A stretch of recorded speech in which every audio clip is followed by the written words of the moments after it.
So what's up, guys? This is something that I have wanted to do for a long time. I feel like I've been called to do this. I love sharing stuff on Facebook about what God's doing in my heart and what God is using to minister to me on a daily basis. But some of those can be kind of long, and so I know that not everyone likes to read those extremely long Facebook posts. And so I figured most of you guys will probably watch a video. So yeah, that's what I'm going to start. I'm going to start doing this not necessarily every day, but just whenever it comes up, and so I hope you guys like these.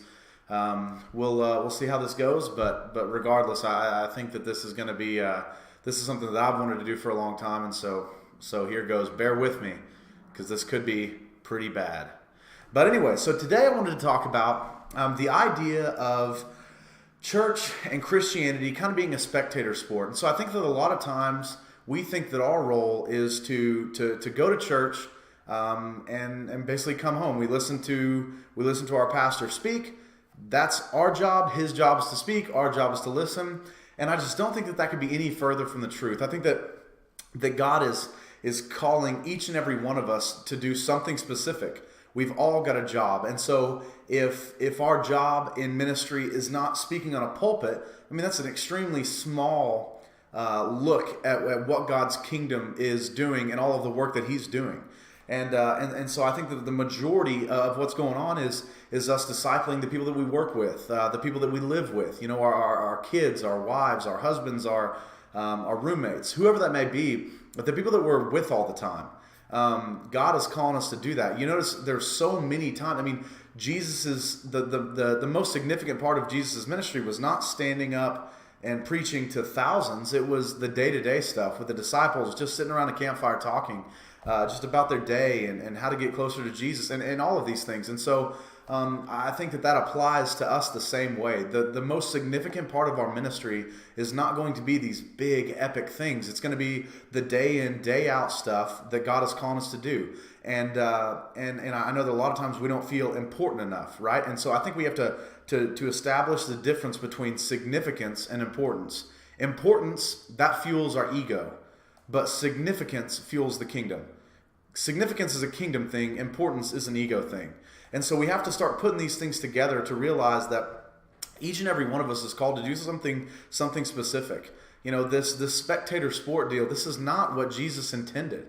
We've all got something that we're called to do. And, you know, I know that there's a general idea like, well, you know, I don't know enough theology, or I don't know enough about the Bible, or haven't read enough books, and I don't listen to enough podcasts. I really don't know what to do if I was put in the position to share the gospel or share my faith. And you know, the Bible makes it pretty clear in 1 Peter 3:15, set apart Christ as Lord of your heart, and be ready to give an answer for the hope that is in you, but do so with gentleness and respect. And so as we're doing this in the day-to-day, this stuff will just start coming out. You know, just laying down something. Man, God did a really good job of that on that sunrise today, didn't He? Or God did a really good job on that sunset. Or man, I'm really blessed. God just really came through for me today. And things that just kind of get someone to thinking, who is this God? You know, why do they look differently? What makes their life different than mine? Because there's an obvious difference. There should be a hope that is within us that is not in the world. There should be something that they can see and that they want to know about that's different than the world. And so as we do this, you know, Moses was a perfect example. He said he didn't know what to do. He didn't know what God, he felt like that when God called him to go speak to Pharaoh, he wasn't eloquent enough and he didn't have the words to say. And God took care of all of that. He sent his brother Aaron with him. They had everything squared away and everything worked out the way that God intended it. And so as we do this kind of stuff, just remember that God has got all of that covered. Okay, so that's all for today. Like I said, bear with me if this is a terrible video. It could be. I've never done this before, so if you liked it, hit the subscribe button. It might be right here.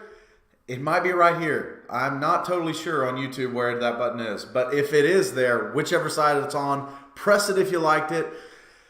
Yeah, that's it. So thanks a lot for watching, and come back next time for the next one.